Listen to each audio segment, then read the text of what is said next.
It is high time, and past due, that someone blew the whistle on women's liberation. Like the environment, women's lib is suddenly and raucously everywhere in the last few months. It has become impossible to avoid being assaulted, day in and day out, by the noisy blather of the women's movement.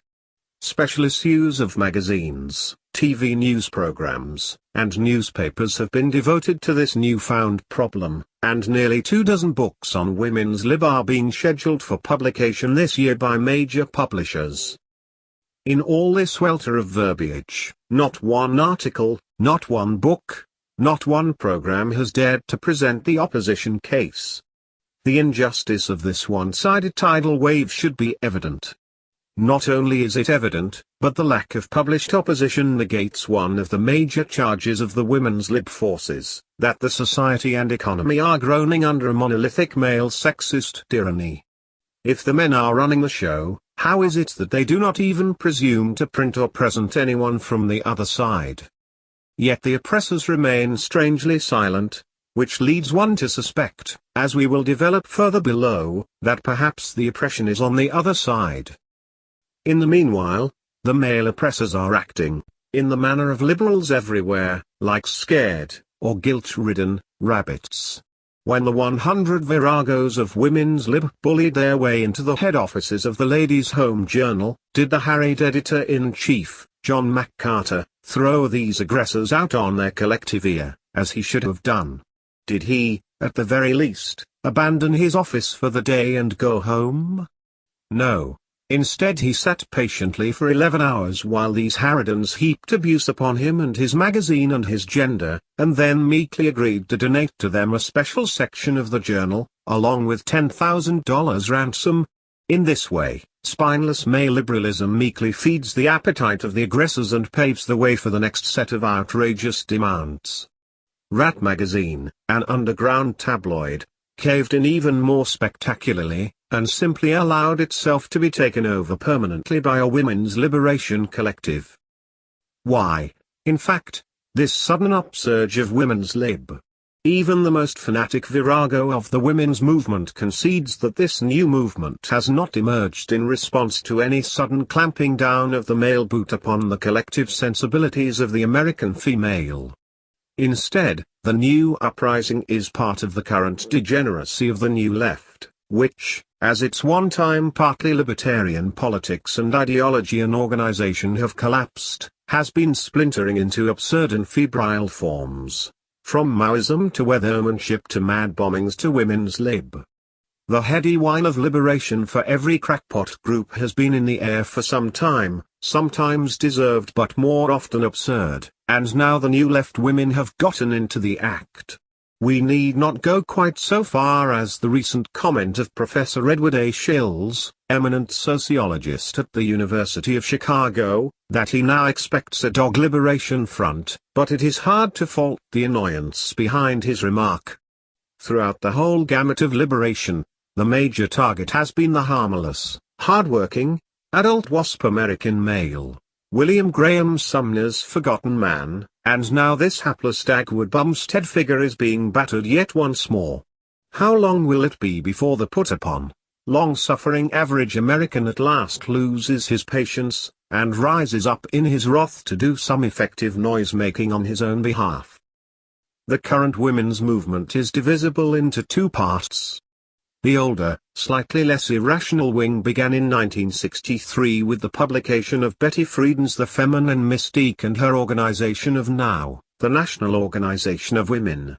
NOW concentrates on alleged economic discrimination against women.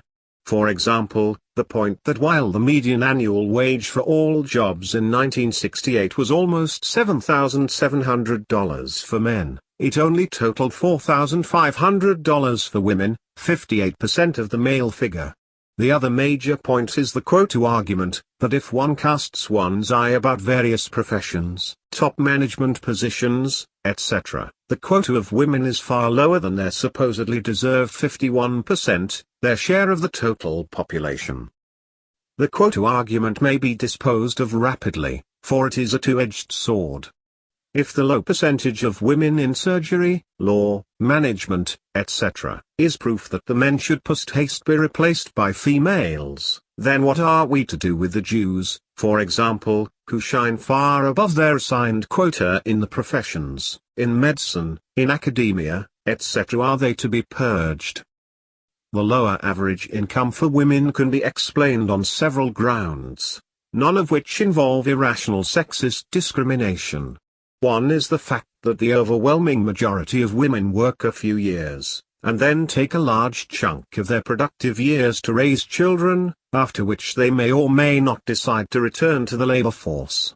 As a result, they tend to enter, or to find, jobs largely in those industries and in that type of work that does not require a long-term commitment to a career. Furthermore, they tend to find jobs in those occupations where the cost of training new people, or of losing old ones, is relatively low. These tend to be lower-paying occupations than those that require a long-term commitment or where costs of training or turnover are high. This general tendency to take out years for child-raising also accounts for a good deal of the failure to promote women to higher-ranking, and therefore higher-paying jobs, and hence for the low female quotas in these areas.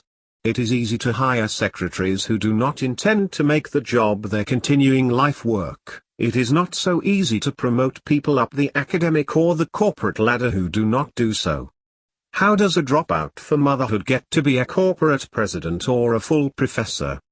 While these considerations account for a good chunk of lower pay and lower ranked jobs for women, they do not fully explain the problem. In the capitalist market economy, women have full freedom of opportunity. Irrational discrimination in employment tends to be minimal in the free market, for the simple reason that the employer also suffers from such discriminatory practice. In the free market, every worker tends to earn the value of his product, his marginal productivity. Similarly, everyone tends to fill the job he can best accomplish, to work at his most productive efforts. Employers who persist in paying below a person's marginal product will hurt themselves by losing their best workers and hence losing profits for themselves. If women have persistently lower pay and poorer jobs, even after correcting for the motherhood dropout, then the simple reason must be that their marginal productivity tends to be lower than men. It should be emphasized that, in contrast to the women's lib forces who tend to blame capitalism as well as male tyrants for centuries-old discrimination, it was precisely capitalism and the capitalist revolution of the 18th and 19th centuries that freed women from male oppression, and set each woman free to find her best level. It was the feudal and pre-capitalist, pre-market society that was marked by male oppression. It was that society where women were chattels of their fathers and husbands, where they could own no property of their own, etc. One capitalism set women free to find their own level, and the result is what we have today. The women libs retort that women possess the full potential of equality of output and productivity with men, but that they have been browbeaten during centuries of male oppression. But the conspicuous lack of rising to the highest posts under capitalism still remains. There are few women doctors, for example. Yet medical schools nowadays not only don't discriminate against women, they bend over backwards to accept them. That is, they discriminate in their favor, yet the proportion of women doctors is still not noticeably high. Here the female militants fall back on another argument, that centuries of being brainwashed by a male-dominated culture have made most women passive, accepting their allegedly inferior role, and even liking and enjoying their major role as homemakers and child-raisers. And the real problem for the raucous females, of course, is that the overwhelming majority of women do embrace the feminine mystique, do feel that their sole careers are those of housewife and mother.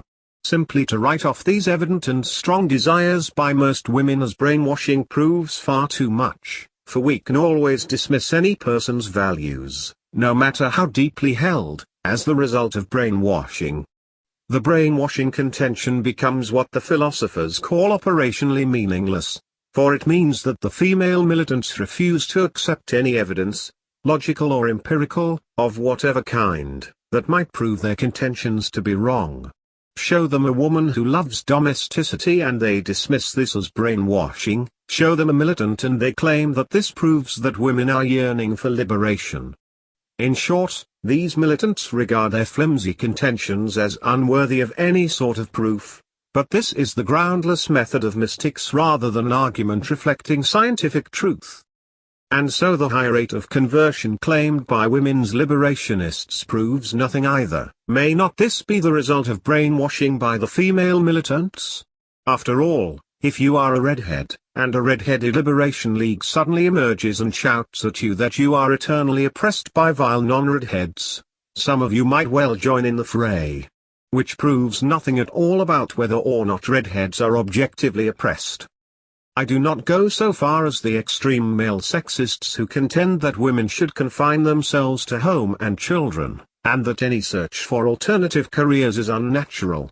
On the other hand, I do not see much more support for the opposite contention that domestic-type women are violating their natures. There is in this as in all matters a division of labor, and in a free market society every individual will enter those fields and areas of work which he or she finds most attractive. The proportion of working women is far higher than even 20 years ago, and that is fine, but it is still a minority of females, and that's fine too. Who are you or I to tell anyone, male or female, what occupation he or she should enter? Furthermore, the women libs have fallen into a logical trap in their charge of centuries of male brainwashing. For if this charge be true, then how come that men have been running the culture over eons of time? Surely, this cannot be an accident. Isn't this evidence of male superiority? The Freedanites, who call stridently for equality of income and position, have, however, been outpaced in recent months by the more militant women's liberationists, or new feminists, women who work with the older movement but consider them conservative Aunt Toms. These new militants, who have been getting most of the publicity, persistently liken their alleged oppression to that of blacks, and like the black movement reject equality and integration for a radical change in society. They call for the revolutionary abolition of alleged male rule and its supposed corollary, the family. Displaying a deep-seated and scarcely concealed hatred of men per se, these females call for all women's communes, state-run children, test-tube babies, or just simply the cutting up of men, as the real founder of militant women's lib, Valerie Solanas, put it in her Scum, Society for Cutting Up Men, manifesto. Solanas became the culture heroine of the new feminism in 1968 when she shot and almost killed the painter and filmmaker Andy Warhol. Instead of being dismissed, as she would be by any rational person, as a lone nut, the liberated females wrote articles praising Solanas as the sweet assassin who tried to dispose of the plastic male Warhol. We should have known at that point of the travails that lay in store. I believe that modern American marriages are, by and large, conducted on a basis of equality, but I also believe that the opposite contention is far closer to the truth than that of the new feminists, namely, that it is men, not women, who are more likely to be the oppressed class, or gender, in our society, and that it is far more the men who are the blacks, the slaves, than women their masters. In the first place, the female militants claim that marriage is a diabolical institution by which husbands enslave their wives and force them to rear children and do housework. But let us consider, in the great majority of the cases, who is it that insists on marriage, the man or the woman? Everyone knows the answer. And if this great desire for marriage is the result of male brainwashing, as the women's libs contend, then how is it that so many men resist marriage, resist this prospect of their lifelong seat upon the throne of domestic tyranny? Indeed, as capitalism has immensely lightened the burden of housework through improved technology, many wives have increasingly constituted a kept leisure class. In the middle-class neighborhood in which I live, I see them, these oppressed and hard-faced viragos, strutting down the street in their mink stoles to the next bridge or mahjong game, while their husbands are working themselves into an early coronary down in the garment district to support their helpmeets. In these cases, then, who are the niggers, the wives? Or the husbands? The women's libs claim that men are the masters because they are doing most of the world's work. But if we look back at the society of the slave South, who indeed did the work? It is always the slaves who do the work, while the masters live in relative idleness off the fruits of their labor. To the extent that husbands work and support the family, while wives enjoy a kept status, who then are the masters? There is nothing new in this argument, but it is a point that has been forgotten amidst the current furor. It has been noted for years, and especially by Europeans and Asians, that too many American men live in a matriarchy, dominated first by momism, then by female teachers, and then by their wives. Blondie and Dagwood have long symbolized for sociologists an all too prevalent American matriarchy, a matriarchy that contrasts to the European scene where the women, though more idle than in the US, do not run the home. The henpecked American male has long been the butt of perceptive humor. And, finally, when the male dies, as he usually does, earlier than his spouse, she inherits the entire family assets, with the result that far more than 50% of the wealth of America is owned by women. Income, the index of hard and productive work, is less significant here than ownership of ultimate wealth. Here is another inconvenient fact which the female militants brusquely dismisses of no consequence. And, finally, if the husband should seek a divorce, he is socked with the laws of alimony, which he is forced to pay to support a female whom he no longer sees, and, if he fails to pay, faces the barbaric penalty of imprisonment, the only instance remaining in our legal structure of imprisonment for non-payment of debt. Except, of course, that this is a debt which the man had never voluntarily incurred. Who, then, are the slaves? And as for men forcing women to bear and rear children, who, again, in the vast majority of cases, is the party in the marriage most eager to have children? Again, everyone knows the answer. When, as they do at times, the female militants acknowledge matriarchal dominance by the American female, their defense, as usual, is to fall back on the operationally meaningless, that the seeming dominance of the wife is only the reflection of her quintessential passivity and subordination, so that women have to seek various roads to bitchiness and manipulation as their route to power. Beneath their seeming power, then, these wives are psychologically unhappy. Perhaps, but I suppose that one could argue that the slave master in the Old South was also psychologically uneasy because of his unnaturally dominant role. But the politico-economic fact of his dominance remained, and this is the major point. The ultimate test of whether women are enslaved or not in the modern marriage is the one of natural law, to consider what would happen if indeed the women's libs had their way and there were no marriage. In that situation, and in a consequently promiscuous world, what would happen to the children? The answer is that the only visible and demonstrable parent would be the mother. Only the mother would have the child, and therefore only the mother would be stuck with the child. In short, the women militants who complain that they are stuck with the task of raising the children should heed the fact that, in a world without marriage, they would also be stuck with the task of earning all of the income for their children's support. I suggest that they contemplate this prospect long and hard before they continue to clamor for the abolition of marriage and the family. The more thoughtful of the female militants have recognized that their critical problem is finding a solution for the raising of children. Who is going to do it? The moderates answer: governmental provision of daycare centers, so that women can free to enter the labor force. But the problem here, aside from the general problem of socialism or statism, is this: how come that the free market hasn't provided daycare centers fairly inexpensively, as it does for any product or service in mass demand? No one has to clamor for government provision of motels, for example. There are plenty of them. The economist is compelled to answer, either that the demand for mothers to go to work is not nearly as great as the new feminists would have us believe, and or some controls by government, perhaps requirements for registered nurses or licensing laws, are artificially restricting the supply. Whichever reason, then, more government is clearly not the answer. The more radical feminists are not content with such a piddling solution as daycare centers. Besides, who but women, other women this time, would be staffing these centers?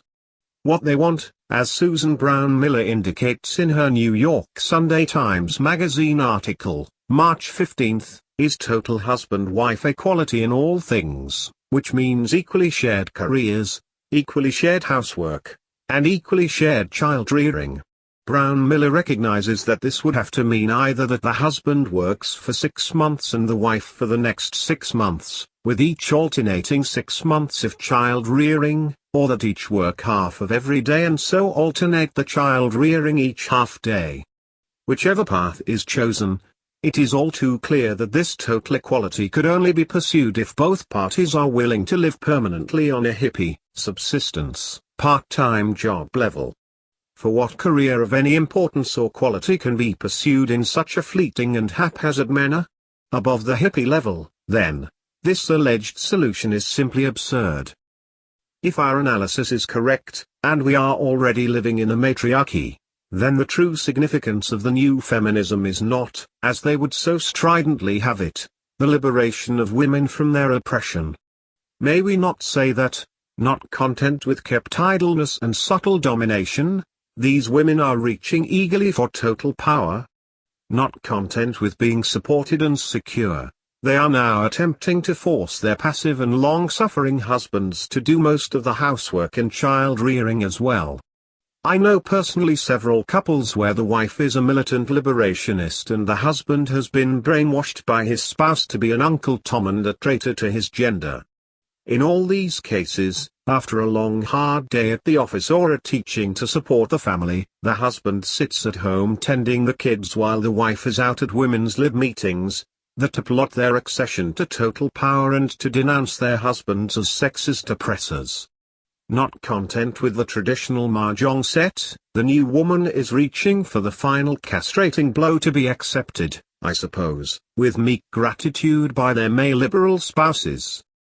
There is still the extremist women's lib solution, to abandon sex, or rather heterosexuality, altogether. There is no question but that this at least would solve the child-rearing problem. The charge of lesbianism used to be considered a venomous male chauvinist smear against the liberated woman. But in the burgeoning writings of the new feminists there has run an open and increasing call for female homosexuality. Note, for example, Rita Mae Brown, writing in the first liberated issue of RAT, February 6. For a woman to vocally assert her heterosexuality is to emphasize her goodness by her sexual activity with men. That old sexist brainwashing runs deep even into the consciousness of the most ardent feminist, who will quickly tell you she loves sleeping with men. In fact, the worst thing you can call a woman in our society is a lesbian. Women are so male-identified that they quake at the mention of this three-syllable word. The lesbian is, of course, the woman who has no need of men. When you think about it, what is so terrible about two women loving each other? To the insecure male, this is the supreme offense, the most outrageous blasphemy committed against the sacred scrotum. After all, just what would happen if we all wound up loving each other? Good things for us, but it would mean each man would lose his personal nigger. A real and great loss if you are a man. To love another woman is an acceptance of sex which is a severe violation of the male culture. Sex is exploitation, and therefore carries severe penalties. Women have been taught to abdicate the power of our bodies, both physically in athletics and self-defense, and sexually. To sleep with another woman is to confront the beauty and power of your own body as well as hers. You confront the experience of your sexual self-knowledge. You also confront another human being without the protective device of role. This may be too painful for most women, as many have been so brutalized by heterosexual role play that they cannot begin to comprehend this real power. It is an overwhelming experience. I vulgarize it when I call it a freedom high. No wonder there is such resistance to lesbianism. Or this, in the same issue, by a weather woman. Sex becomes entirely different without jealousy. Women who never saw themselves making it with women began digging each other sexually. What Weatherman is doing is creating new standards for men and women to relate to. We are trying to make sex non-exploitative. We are making something new, with the common denominator being the revolution. Or, finally, still in the same issue, by Robin Morgan. Let it all hang out. Let it seem bitchy, catty, dykey, frustrated, crazy, Solonize-esque, nutty, frigid, ridiculous, bitter, embarrassing, man-hating, libelous. Sexism is not the fault of women. Kill your fathers, not your mothers. And so, at the hard inner core of the women's liberation movement lies a bitter, extremely neurotic if not psychotic, man-hating lesbianism. The quintessence of the new feminism is revealed. Is this spirit confined to a few extremists?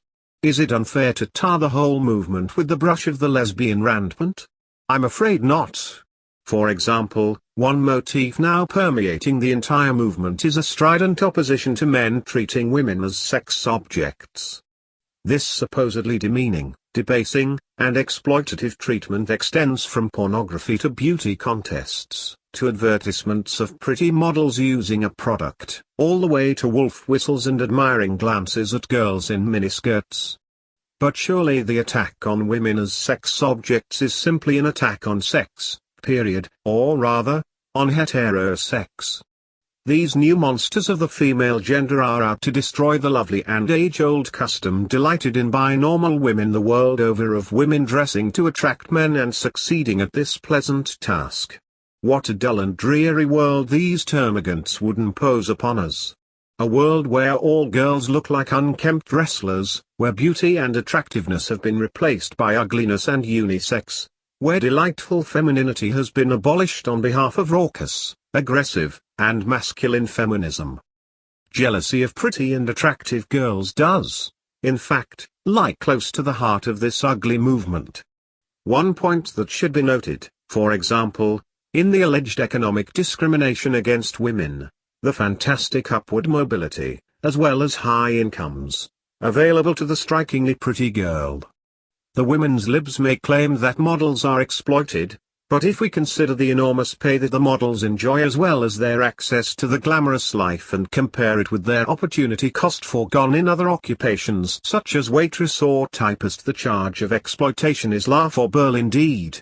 Male models, whose income and opportunities are far lower than that of females, might well envy the privileged female position. Furthermore, the potential for upward mobility for pretty, lower-class girls is enormous, infinitely more so than for lower-class men. We might cite Boba Rockefeller and Greg Sherwood Dodge, a former pin-up model who married the multimillionaire scion of the Dodge family, as merely conspicuous examples. But these cases, far from counting as an argument against them, arouse the female liberationists to still greater fury, since one of their real complaints is against those more attractive girls who by virtue of their attractiveness, have been more successful in the inevitable competition for men, a competition that must exist whatever the form of government or society, provided, of course, that it remains heterosexual. Women as sex objects? Of course they are sex objects, and praise the Lord they always will be. Just as men, of course, are sex objects to women. As for wolf whistles, it is impossible for any meaningful relationship to be established on the street or by looking at ads, and so in these roles women properly remain solely as sex objects. When deeper relationships are established between men and women, they each become more than sex objects to each other, they each hopefully become love objects as well. It would seem banal even to bother mentioning this, but in today's increasingly degenerate intellectual climate no simple truths can any longer be taken for granted. Contrast to the strident women's liberationists the charming letter in the New York Sunday Times, March 19, by Susan L. Beck, commenting on the Brown Miller article. After asserting that she, for one, welcomes male admiration, Mrs. Beck states that to some this might sound square, but I do not harbor a mad, vindictive desire to see my already hard-working, responsible husband doing the household ironing. After decrying the female maladjustment exhibited in the liberation movement, Mrs. Peck concludes, "I, for one, adore men and I'd rather see than be one." Hooray, and hopefully Mrs. Peck speaks for the silent majority of American womanhood. As for the women's liberationists, perhaps we might begin to take their constantly repeated analogies with the black movement more seriously. The blacks have, indeed, moved from integration to black power, but the logic of black power is starkly and simply black nationalism, an independent black nation.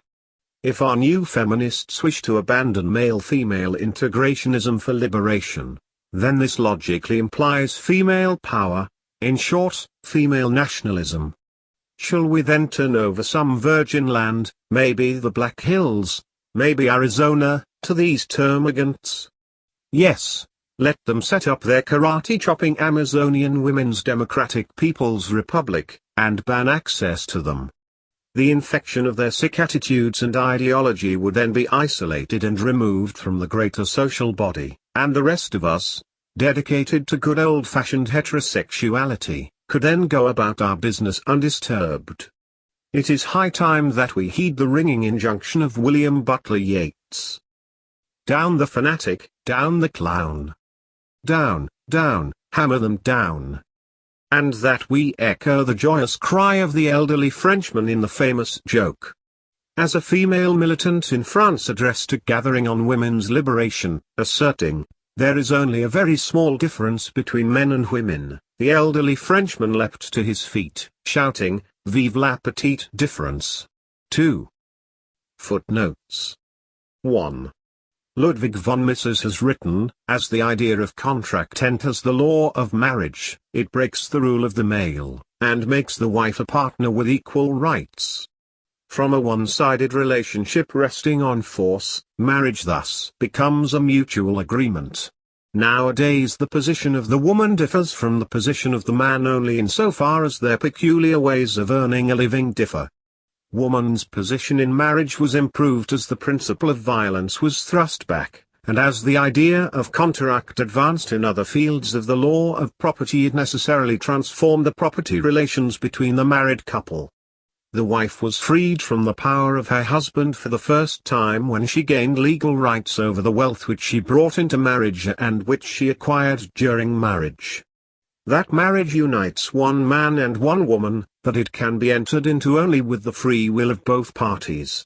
That the rights of husband and wife are essentially the same. These principles develop from the contractual attitude to the problem of married life.